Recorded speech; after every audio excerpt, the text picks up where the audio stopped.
On this episode of CounterPoint, Beatlemania strikes again, Disney takes control of the Marvel Universe, and Halo 3 ODST prepares to drop. Join Jason Barbosa from NoobTube.tv and Dan Remolino from ComboBreaker.com for these topics and more on CounterPoint. Hi everyone, and welcome to CounterPoint. It's the internet's video game shootout show. I'm your host, Mark Remo, and I'm here today in the studio with Jason Barbosa of NoobTube.tv and Dan Remolino from ComboBreaker.com. On today's episode, we're going to be talking about 5 topics, and I'll be scoring our guests based on the wit, insight, and the overall quality of their answers. At the end of the 5 topics, the winner gets the final word. Topic number 1 is the Beatles Rockband. So it's been a long time coming, lots of talk about Beatles Rockband. It was hyped pretty strongly. They originally said that it was going to be a much different game than the other rock bands, and it turns out not. It turns out it's very similar to what we've seen already, and there's some minor improvements. What do you think about the improvements? Well, the improvements are, you got more vocals, you can have more people singing, you can get more people involved at the same time, and I think it's just better to get, it's more social, so I guess that's the improvement overall, is that it's a more social game. So possibly it may be a more social game, but come at the expense of the more hardcore rock band aspects that gamers liked with your other games. What do you think about, have they softened the edge of Rock Band for this one? Possibly. I think because the inclusion of more people singing and more people total that can play the game, that may be the case.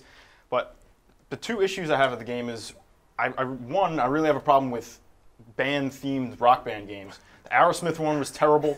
I don't know about the Van Halen one, but you can only play so much when you're playing a Rock Band or a Guitar Hero type game. You want to switch up what you're doing. So unless you're playing at a party and there's people jumping on and off, it gets boring after a while. What do you think, Jay? You think it compromises the I'm going to integrity half of it? agree with that, because I know there was an Aerosmith game out there, there's a Metallica game out there, and if you're not into those bands, you're not getting that game. And that's only for a certain demographic. However, the Beatles kind of have a legendary aspect, and if I may say, they are the rock band that kind of started it all.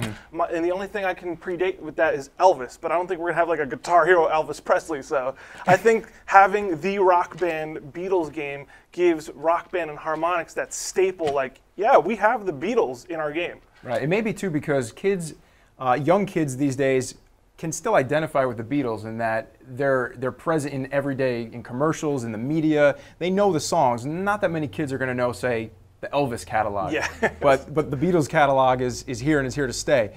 So what do you think about the new features, like the addition of the 2 microphones for vocal harmonics and things like that? I think it's great, but like I said before, but one thing that does is it breaks backwards compatibility with other games. So they've already said the day that when it comes out, which it already came out, there's going to be downloadable content for it, and there's going to be other albums you can get for it. Every time you want to play that, you have to switch the disc. That's really annoying when you're in the middle of something.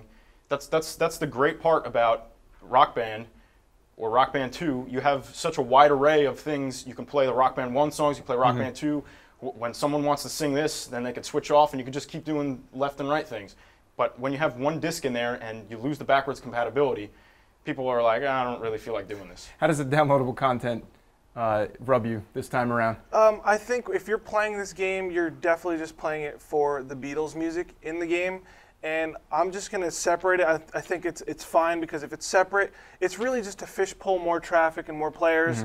If they get into Rock Band Beatles, then they'll discover Rock Band 2, they'll go back to that, and then the DLC is all legitimate again. Yeah, if you're buying this game for a party, or if you're a Beatles fan and you haven't played any other Rock Band games, it's probably a good purchase. Other than that, agreed. I can't see purchasing this game. How about you? Are you getting it?